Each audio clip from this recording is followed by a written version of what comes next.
The Whistler.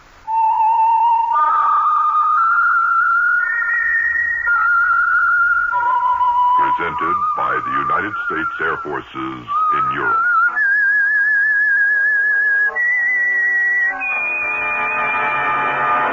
I am the Whistler, and I know many things, for I walk by night. I know many strange tales hidden in the hearts of men and women who have stepped into the shadows. Yes, I know the nameless terrors of which they dare not speak.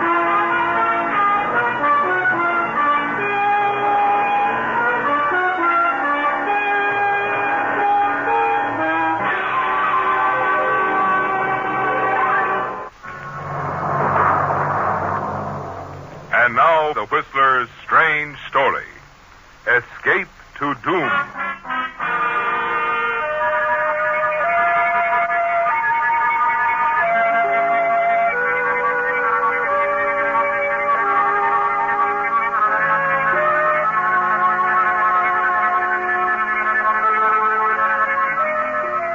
The morning is brilliant and warm as the SS Alani moves slowly toward the small, primitive harbor of Kaluka. The passengers stand anxiously along the dock, taking in the picturesque South Pacific Islands. It's all there, the blue lagoon blending into the blue mountains. But the enchanting island doesn't capture everyone's eye. No. Something interests Paul Wilson much more, doesn't it, Paul? Yes. She's standing at the rail a few yards away, unaware of your stare. But Jane Gilkey, standing beside you, has noticed your focused attention. Paul. That's That's enough. enough. Mrs. Diane Kimberly. You haven't taken your eyes off her since we came out on deck. Trying to catch your eye. Why? So she'll stop and speak to us. Speak to us? You've had her in a corner chattering all the way from San Pedro. Jane, my sweet, gaining the lovely lady's confidence is the most important part of our groundwork. You enjoy it too much to suit me. Don't be silly. Once I've got her necklace, it'll be just you and me again. I don't like any part of this. When you asked me to stake you to this big deal, I didn't realize it was anything like this. I've never done anything outside the law before. You're not doing anything now. I am. You're merely investing in my business venture for 50% of a certain $60,000 profit. Forget it, Jane. Only take a few more days and we'll be on our way back to the States. Well, you better move fast. I'm practically out of money. It won't take long. I hope not. I'm really fed up watching you romance with Mrs. Diane Kimberly. Well, you just might look forward to your half of that $60,000 we'll get from Mrs. Kimberly's necklace. She's seen us. Oh, goody. She's coming over. Charm, Jane, charm. Yes, darling. Oh, good morning, Mr. Wilson. Hello, Jane. Good morning. Lovely morning, isn't it? Oh, it's perfect. What do you think of Kaluka? I had no idea it would look so primitive. Well, it looks okay to me. There's quite a few ships anchored in that harbor there, huh? Yes, most of them are naval vessels, aren't they? Quite a few of them. Fleet's in, I guess. Well, I hope the island isn't too crowded. It'll spoil the atmosphere. Are you and your sister staying at the Lorelei house, Mr. Wilson? Yes, we are. Oh, wonderful. Then we'll see you ashore later on. Of course. We'll phone you as soon as we're settled. Then we'll see you later. Bye. Bye. Bye. Jane, if you're not careful, you'll ruin everything with that nasty disposition of yours. Well, I'd like to throw that dame over this Keep side. your voice down. I know exactly what you're about to say, so just don't bother. Anything you say, mister. Let's go ashore, shall we?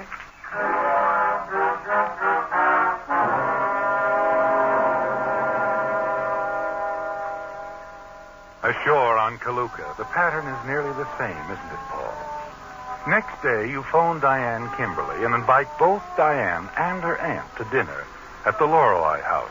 And Diane accepts with apparent pleasure. In the dining room that evening, you and Jane catch your first glimpse of the diamond necklace that you followed halfway across the Pacific. And you notice some other things, too, don't you, Paul? Diane's breathtaking beauty, her simple, direct manner, her obvious interest in you. By the time you've had coffee, another thought has entered your mind, hasn't it, Paul? An idea that makes your original plan, the theft of the necklace, seem trivial by comparison. You manage to maneuver things so cleverly that a few minutes after dinner, you find yourself alone with Diane on the moonlit hotel terrace.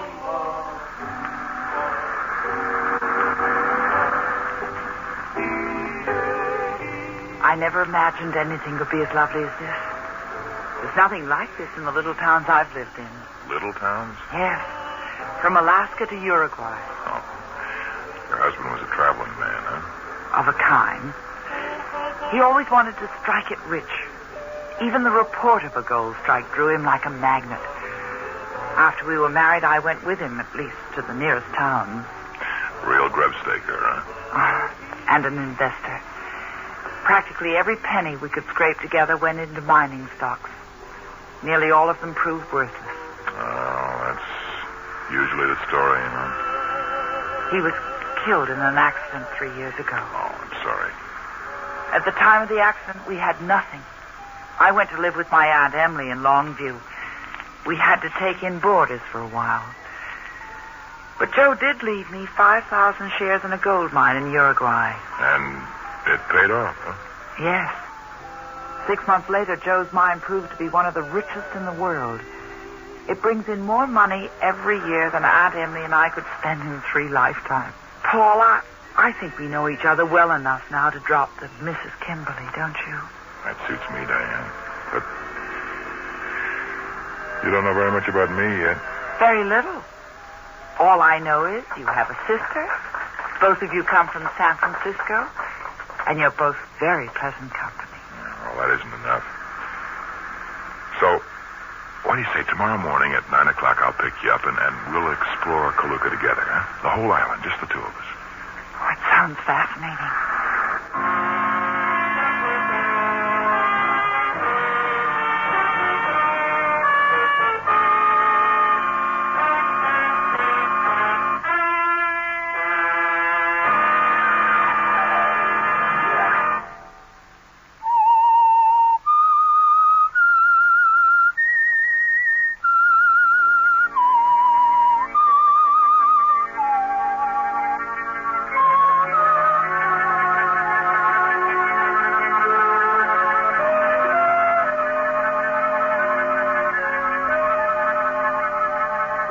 Events seem to be shaping themselves very nicely for you, don't they, Paul? Even before Diane Kimberly told you her own story of her heavy mining interests, you were aware she was one of America's wealthiest young women. And you're sure she's more than ordinarily interested in you. That if you're careful, under the tropical skies and magic spell of Kaluka, you might marry her before you leave the island. Next day's trip around the island is followed by dinner and dancing. And 3 days later, with the help of a well-tipped native bellboy, you arrange for a guide to take you and Diane in a secret trip to a well-hidden spot in the mountains where the two of you are able to view the seldom-seen native religious ceremony.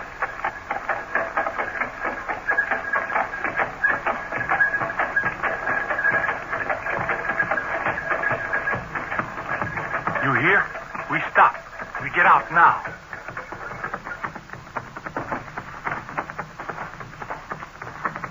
Paul, listen. And look at that bonfire. This good place to watch. You stay here. Yes, we'll stay here. Good. No trouble, you stay here. I come back soon. Okay? Okay. Remember, I come back soon. Is he leaving us here alone? Oh, we'll be all right. Diane, look, there by the fire. Now, just watch. Very few people get to see this. I think this is known as Te'ura Itirai. I've read the story. You see that native girl dancing? Oh, yes, she's enchanting. Well, if I recall the legend, she represents a girl who was in love with a Polynesian king. The king was in love with her, too, but he couldn't marry her without giving up his throne. So, out of her love for him, the girl threw herself into a volcano. Watching this, I can believe that legend. I've never seen anything so primitively beautiful. I almost wish I could stay here like this. Always. Like this? With me beside you. Well, Look at me, Diane. Yes, Paul.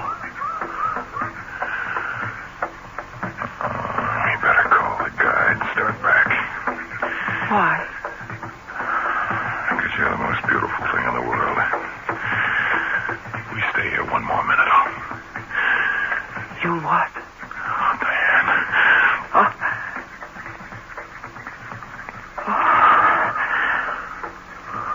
I love you, Diane. Paul, Don't say anything. I know I spoke too quickly, that we've only known each other just a little while, but How long we've known each other isn't important. But what? Are you sure this isn't just a vacation romance? That it isn't the island, the native drums and music? Is that what happened to you? No. I'm sure it wasn't, but You don't have to say it, Diane. I realize I don't have the right to ask you to marry me. What do you mean? You know what I mean. You've got all the money in the world. I have nothing except the little I earn. I wasn't thinking of money. I have more than enough for both of us. I'd just like to be sure you meant what you said about loving me. You're not a child, Diane. Couldn't you tell? Don't you know? I think I do. Yes. I know, darling.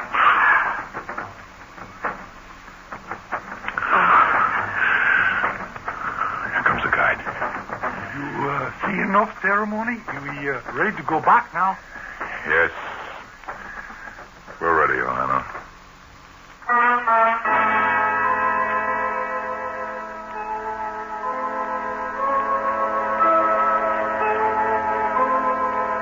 Yes, you are ready, aren't you, Paul?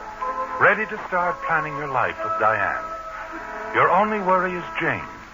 And you wish now you'd never brought her into the picture, but you're certain you can handle her. As you and Diane return to the Lorelei, and you walk Diane to her bungalow, you're certain the evening with Diane has been the most profitable evening you've ever spent. Well, darling, I guess this is good night. Good night, Paul. Luncheon tomorrow? No, I promised to spend the day with Aunt Emily at the beach, but I'll meet you for dinner. For sure now. For sure. Good night, darling. Good night.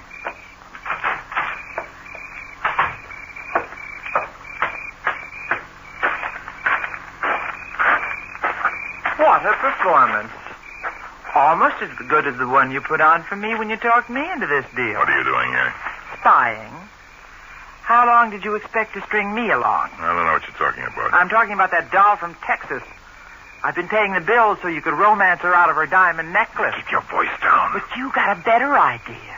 Why take the necklace when you can have her and all of her money? So loud. Why not? I hope she hears me. She should know what a heel you really are. I think I'll tell her anyway. Jane, if you go anywhere near Diane, I'll kill you. Now, for the next few days, you stay out of sight of both of us. You remember that. I'll remember. Precious.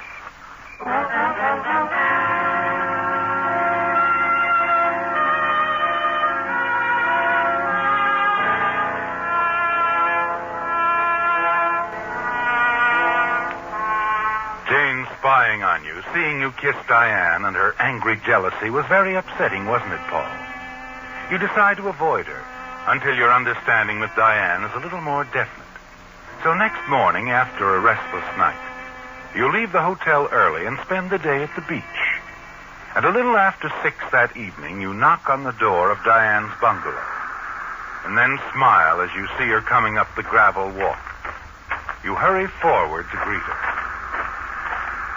Oh, honey, it's been a long day. I thought for a minute you'd forgotten our dinner date. I went over to the main lobby to get some cigarettes. I don't care where you were as long as you're here. You ready to leave? I heard about a swell little spot we can... I'm dining with Aunt Emily, Paul. But last night you said... I said a lot of things last night. Foolish things. I guess the drums and the moon went to my head. But Diane... There's no sense in talking about it, Paul. You see, Jane Gilkey, the lady you call your sister, came to see me this morning. We had quite a talk. Oh, Diane, I can explain. I'm afraid not. Jane explained everything very clearly. Especially how you plan to make love to me and steal my necklace. She left this note for you. Note? Where is she? Gone. She took the 4 o'clock plane home. And now I'm saying goodbye, Paul. And thanks for the little ride.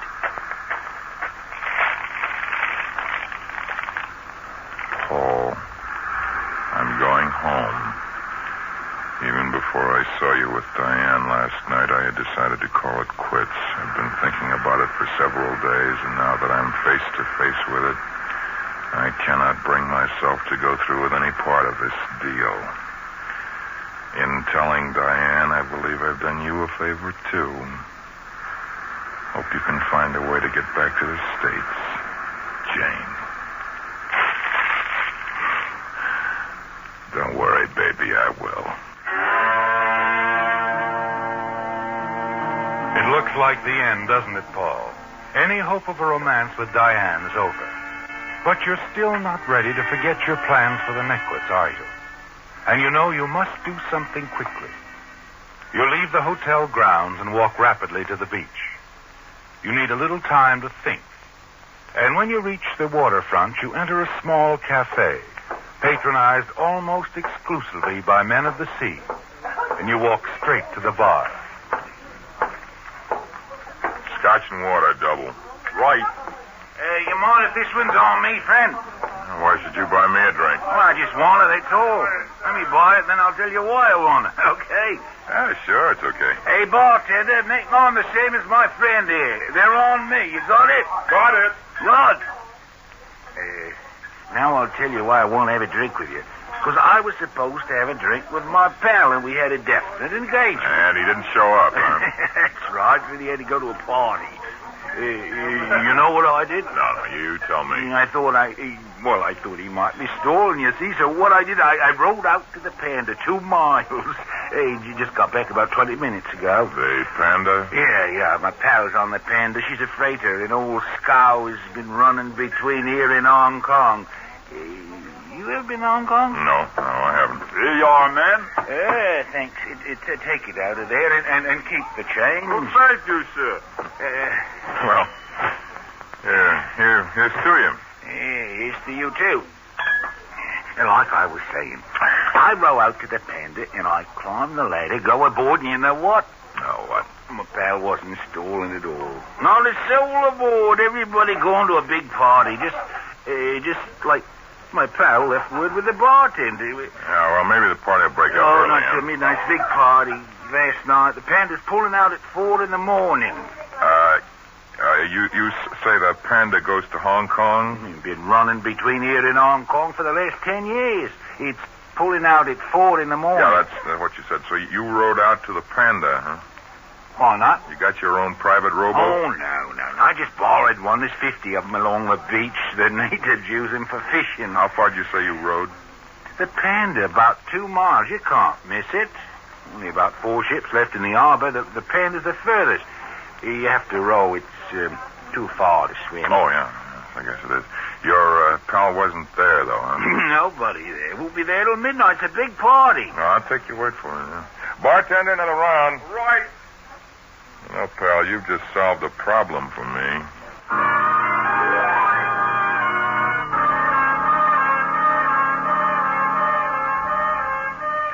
Yes, you're certain you see a solution, aren't you, Paul? You're certain you're going to get the Kimberly necklace, that you'll stop at nothing to get it. Once you have it, you'll row out to the Panda and stow away until you're safely out at sea. By then, you're certain a diamond or two in the right hands will get you to Hong Kong, where you're sure you could turn the necklace into cash more easily and with less embarrassing inquiry than you could in the United States. And you know you'll never again have the opportunity for almost certain escape that you have now. But first, you have 2 important details to attend to.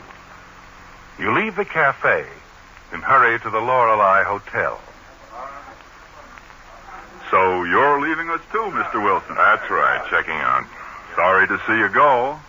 When your sister left yesterday, she said expected you to stay on for some time. Oh, yes. Well, I did intend to, but an old friend of mine came in unexpectedly yesterday and wants me to go on a 3-week fishing expedition with him. You have my bill ready, man? It's only 2 days, Mr. Wilson. Your sister paid through Friday, remember? Oh, yes. So she did. I'd forgotten. Is there an air freight express office here in this building? Not an office, but the porter can take care of anything you want to ship. Right across the lobby.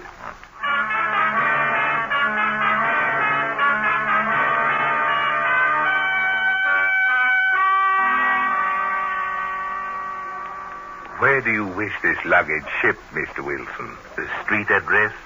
Paul Wilson, Crest Hotel, San Francisco. Market. Hold till arrival, will you please? Yes, sir.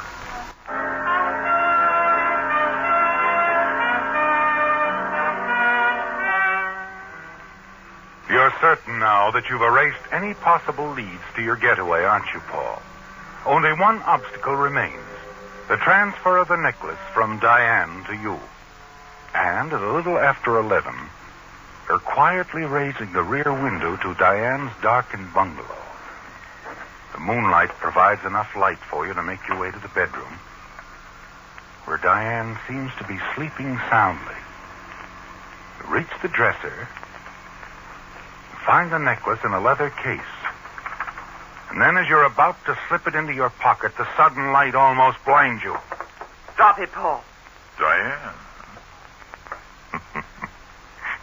With a gun. It's a habit I got into when I was prospecting with my husband. I haven't forgotten how to use it. So you'd better hand me that necklace, Paul. Oh, yes, whatever you say, Diane. Here. Let go of my arm. Not till I get this gun. Oh, you'll never get away with this. Come on. Oh, let go of me, or I'll scream for help. No, you won't, baby. So long, baby. When you wake up, I'll be on the Panda. Bound for Hong Kong.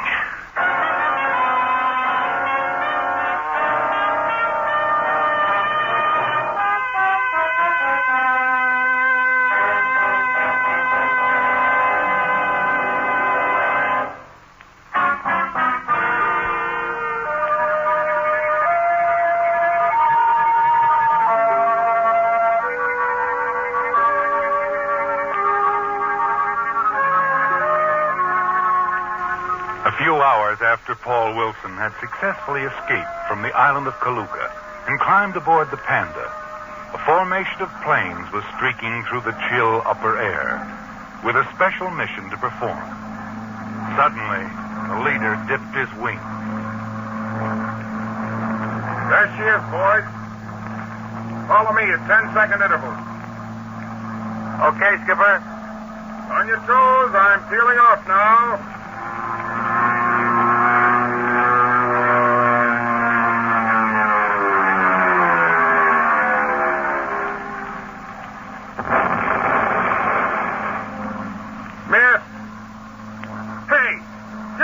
Word that the Panda's crew had been removed before we started target practice? Yeah, sure did, Skipper. Why? Well, there's a man on deck waving his arms. Hold your bomb. Not too late, Skipper. I let mine go.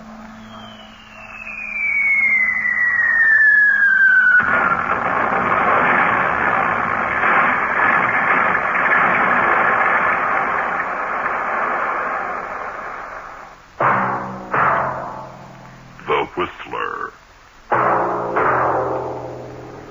Listen next week when once again the United States Air Forces in Europe present The Whistler.